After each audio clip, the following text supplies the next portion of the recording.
नमस्ते भैया बहनी चाची भाई लोगन। आज मैं एक देवी पचरा गीत लेके आई हूँ। आप लोगन को अच्छा लगे तो लाइक करना। अब नवरात्र चल रहा है, देवी गीत सब सुनेंगे, सबको अच्छा लगेगा। मेरा भी गीत अच्छा लगेगा तो आप लोग लाइक करना। बेरिया की बेर तो है बारा जेऊ मलिनिया, रहिया में फूल मत लगाव हो मलिनिया।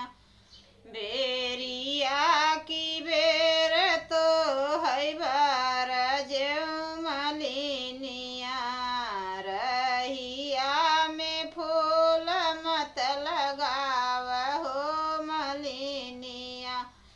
ओही रहिया यही सायर माइया के लसगरी फूलवा गरद होई जही हो मलिनिया।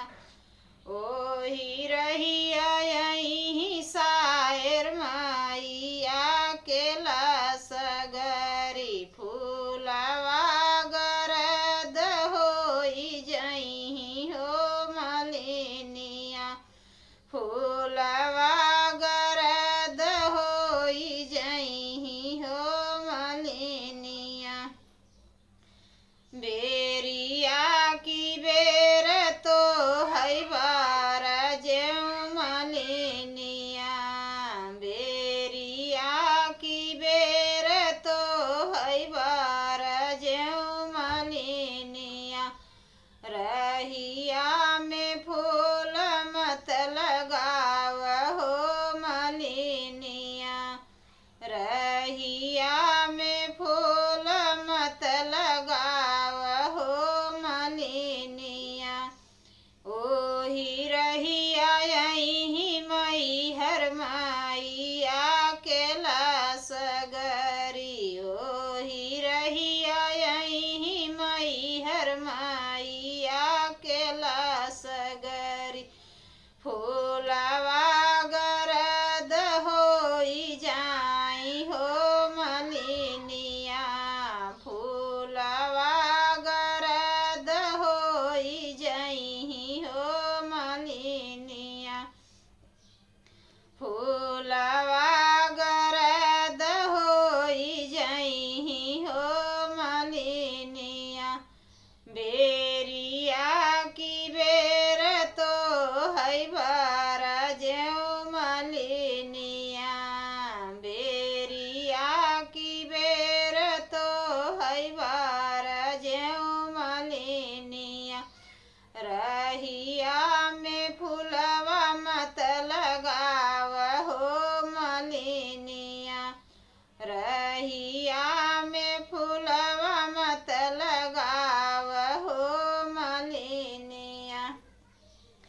ओही रहिया यही विंध्याचल कई मयरिया, ओही रहिया यही विंध्याचल कई मयरिया फूलवा गरद होई जही हो मलिनिया।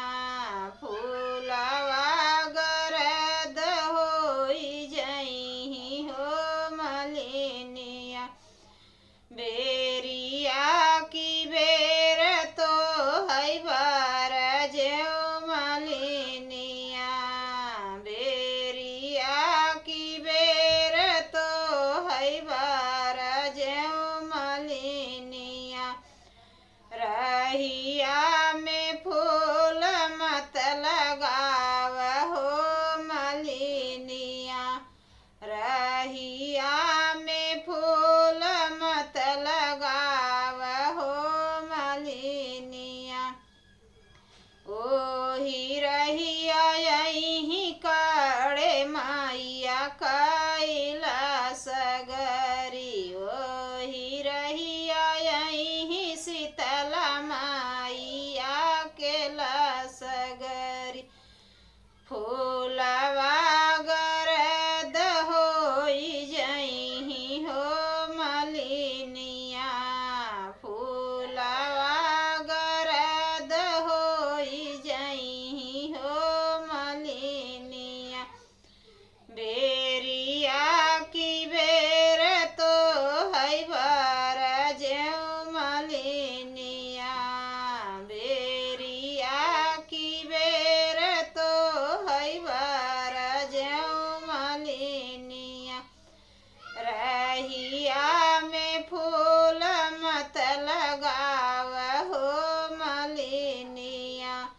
रहिया में फूल मत लगाव हो मलिनिया।